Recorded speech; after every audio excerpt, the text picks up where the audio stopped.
राधे राधे दोस्तों, मैं वासुदेव कृष्ण आज आपको बताऊंगा कि कोई व्यक्ति आपकी इज्जत क्यों नहीं करता और आपको सम्मान क्यों नहीं देता। इस संसार में अलग अलग प्रकार के मनुष्य हैं। कोई मनुष्य दानव प्रवृत्ति का है तो कोई मनुष्य देव प्रवृत्ति का है। कोई धर्म के मार्ग पर चलता है और कोई अधर्म के मार्ग पर चलता है। इसलिए आप जीवन में कभी कभी ऐसे लोगों से मिल जाते हो जो आपकी ना ही इज्जत करते हैं और ना ही सम्मान करते हैं।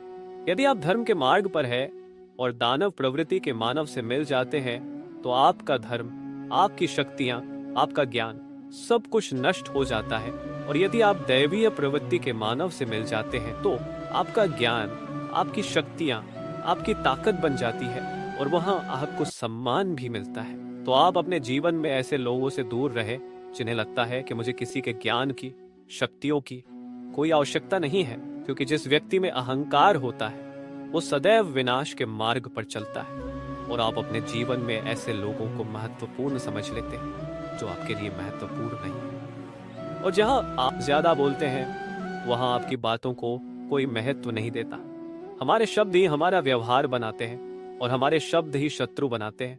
तो हमें ऐसी जगह पर मौन रहना चाहिए जहां आपको लगता है कि आपके शब्दों का कोई मूल्य नहीं है। हमें हमारा कर्म करते रहना चाहिए, क्योंकि जीवन में अनेक मार्गों से होकर गुजरना पड़ता है जहां हमें भिन्न प्रकार के लोग मिलते हैं। किसी के लिए हम उदाहरण बन जाते हैं तो किसी के लिए अपवाद बनकर रह जाते हैं। हमारे शब्दों का मूल्य वही व्यक्ति समझ सकता है जिसका जीवन धर्म के आधार पर टिका है। और जो व्यक्ति फल की चिंता न करके केवल कर्म पर ध्यान देता है वह जीवन में सदैव उच्च स्थान ही प्राप्त करता है और फिर लोगों की नजरों में उसके लिए सामान अपने आप ही बढ़ जाता है। तो आप अपने जीवन में उन लोगों से सभी रिश्ते तोड़ दो जो आपके लिए अपवाद है, और उन लोगों से मिलकर चलिए जो आपका सम्मान करते हो और आपको बढ़वा देते हैं।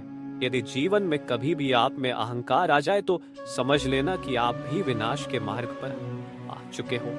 त्रेता युग में मैंने राम के अवतार में लंकापति रावण का अहंकार नष्ट किया था, उसी तरह मैं वासुदेव कृष्ण हर युग में अवतार लेता हूँ। और जो व्यक्ति अधर्म और अहंकार से जुड़ जाता है तो मैं स्वयं उसका अंत करता हूँ। इसलिए आज के बाद जब भी आप में अहंकार आए तो एक बार मेरी बातों पर विचार जरूर करना। कर्म करते रहिए और सब कुछ परमात्मा के ऊपर छोड़ देना। एक दिन आप भी दीपक की तरह उज्जवल हो जाओगे और अधर्म का अंधकार आपके जीवन से नष्ट हो जाएगा और सब आपका सम्मान करेंगे।